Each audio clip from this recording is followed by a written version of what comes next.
Okay, so once we've made our adjustments to our levels, we hit the triangle in the lower left corner of the adjustments panel to return to all of the adjustments. And if we decide we want to make adjustments later to the levels but not completely delete the adjustment layer, we can just go click on the adjustment layer for levels and go back and make adjustments later. Okay, but we are happy with ours right now. The adjustments panel is new to Photoshop CS4 and makes it more convenient, but you can still access these non-destructive image adjustments within the layers panel in earlier versions of Photoshop. This little circle that's half black and half white, you can click, hold down, and you would pick the adjustment, for instance, levels like we just did, and you'd access it that way. Okay, so now we're hitting that corner and we're ready to go back and we're going to pick hue and saturation. Hue and saturation is a simple way to alter the overall color of the painting, and we're going to leave it on master. You can adjust individual channels, but I don't recommend that as a beginner. We're wanting to adjust the overall color temperature and vividness of your painting. We're going to move the hue. It's a little bit bluish, so I'm going to move a little bit towards the red. And I'm also saturating the color a little bit. The painting is very vivid, and it's sometimes boosting the saturation with a painting like this helps things look more accurate. And by the way, there are automatic image adjustments in Photoshop: image auto tone, auto contrast, or auto color, and you never want to use those on a painting or other artwork. Every artwork is different, and there's certainly no way that Photoshop can make an automatic judgment about what would look right for this painting. So I'm looking at the painting, and it still looks like it could use a little bit more contrast compared to the original, so I'm going to go back to brightness and contrast, and within the brightness contrast panel, I'm going to emphasize the contrast just a little bit, and then I'm going to mess with the brightness. I'm bringing the brightness down and the contrast up a little bit, and now I'm seeing something that really closely resembles my original work. So once I'm happy with it, I save the file as an original PSD high-resolution Photoshop file, and then you're ready to make a copy in any format. I suggest always saving your document as a high-resolution Photoshop original, and then making copies in whatever format at whatever resolution that people request. The ideal resolution is 300 pixels per inch at 100% of the viewing size or the printing size. We can see the resolution of our image going to image, image size. Now we can see it's 4 inches by 4 inches at 300 pixels per inch. So we're kind of stuck with the resolution of the camera that took the original image. So we've saved our original as a Photoshop.psd original, and I suggest saving all of your Photoshop originals, if you have a portfolio of work, saving it to a single folder. Then I suggest making copies to give to people. Like, let's say people have requested a folder full of JPEGs. So now we'll take our Photoshop.psd, we'll go to File, Save As, and instead of PSD, we'll go to JPEG.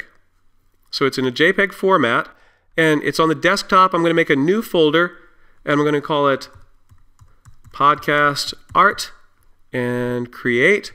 And this works similarly with Mac or Windows. Just make a folder and remember where the folder is.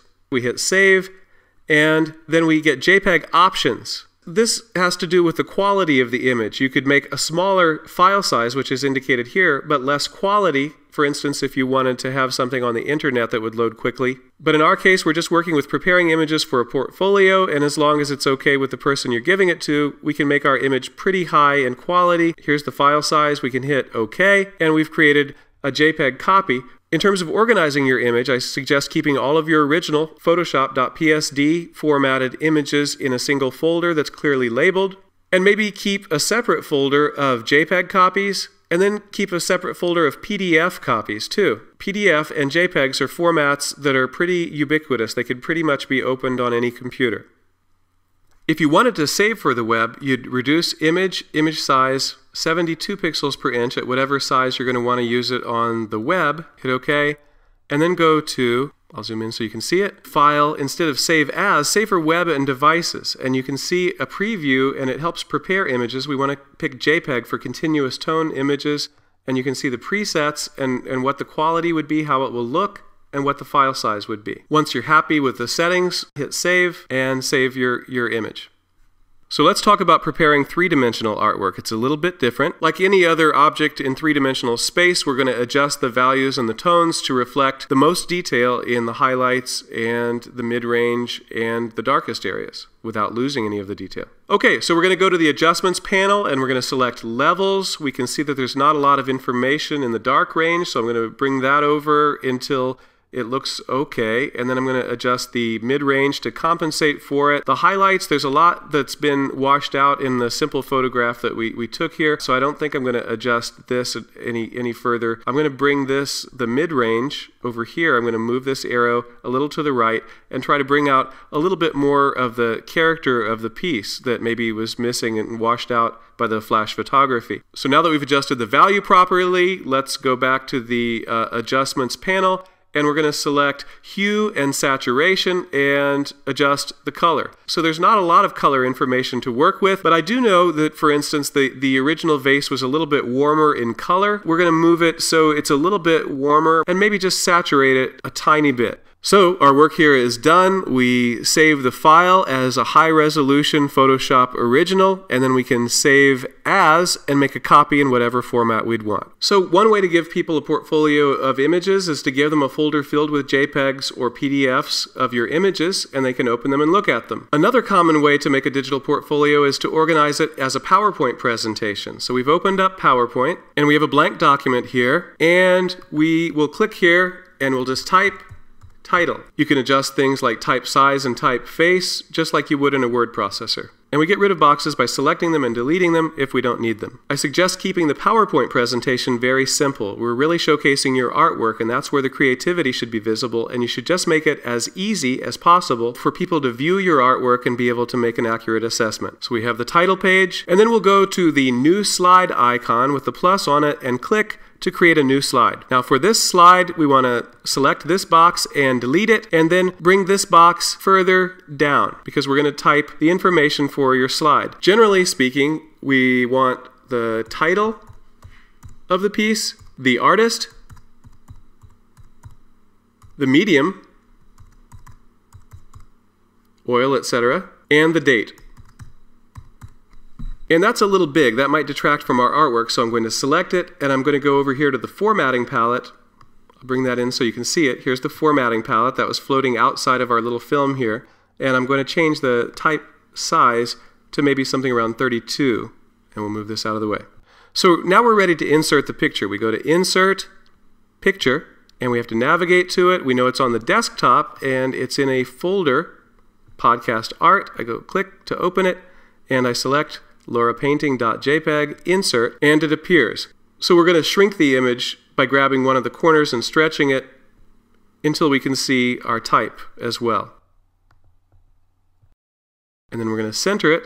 Even with something this simple, once you have the type at a type size and an arrangement and a position and the image in a position that you want, I suggest selecting this and doing Edit, Copy, Edit, Paste. And you'll see a new copy of exactly the same thing. So that way, when you import your next image, you can just delete this one and then insert picture and find that one and then change the title, the artist, the medium, and the date. So it's in a consistent position, it's a consistent typeface and size, and everything looks very uniform in your presentation. So once you finish your PowerPoint presentation and you have all of your images going, you can just go to File, Save, you title it, Pod. This format right here, PPTX, is the modern PowerPoint format. If you wanted it to be compatible with older versions of Microsoft Office, you can save it as .ppt instead. Again, remember where you saved it and hit Save, and there's our PowerPoint presentation. Or you could save as and choose PDF in order to make a multi-page PDF document. I highly recommend having a web presence. That way, if you're talking to somebody about your artwork, they say, I'd like to see that. If you're anywhere near a computer, then you can just go to your website and say, here it is. The most professional way to do that is to have your own .com, where you actually buy your own address. There are a lot of places where you can post portfolios or be part of existing websites, as well as social networking sites. Look at your image on different computers. What appears fine on one might appear dark on another. Adjust your image so that it's acceptable no matter where it's viewed. The bottom line is listen to the person that's requesting the files and give them exactly what they want. Save your high-resolution Photoshop originals and then save a copy in exactly the format that they request, at exactly the resolution that they request, and give it to them. Make it easy for the people that you want to impress. Well, that's about it. Thanks for listening and hope you enjoyed the podcast.